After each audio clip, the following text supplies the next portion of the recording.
If you're thinking of setting up a specialist vulnerable customer team, I have some thoughts that I want to share with you. Firstly, always start with the question why. Why do you need a team? It's important to recognize that there is a real need for this within your organization. Don't create a specialist team because you think it's the right thing to do or because other organizations in your industry have one. It's about being a benefit to both the customer and the organization, and it's about meeting a need. So once you have decided that there is a real need for you to have a team in place, here are my top tips and questions to consider to start the ball rolling and putting that plan in place. Firstly, start with what the team is going to look like and what are they going to do. Think about the conversations that they're going to be taking. Again, coming back to that need, are there specific conversations that are going to be transferred through to this specialist team? Think about what are they going to be their roles and responsibilities. Is it going to be their only job role within the organisation? And think about what support and resources they're going to need to help them to do that job.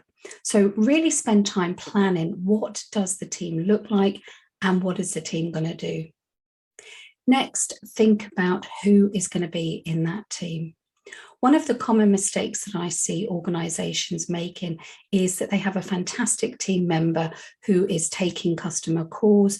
They are highly emotionally intelligent, full of empathy and problem solving, and they really do go out of their way to support customers. And what they do is they lift that individual out and they create a team around that individual to escalate customers who may need additional support. And then what happens is that after a year or two, that individual decides to move on to another organization, and it leaves that team very much lacking in some of those skills and motivation. So my biggest advice is to think about what the team is going to look like first, and then recruit for the team. Don't do it the other way around. That is going to be your real key tip to success, is to make sure that you've got the right people in place. Think about what skills that you want those individuals to have. So I mentioned emotionally intelligent.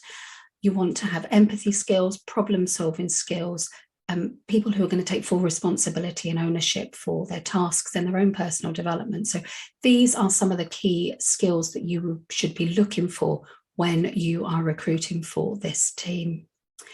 And then lastly, once you have an idea of what the team looks like, who is going to be involved, really start to think about how this team is going to work.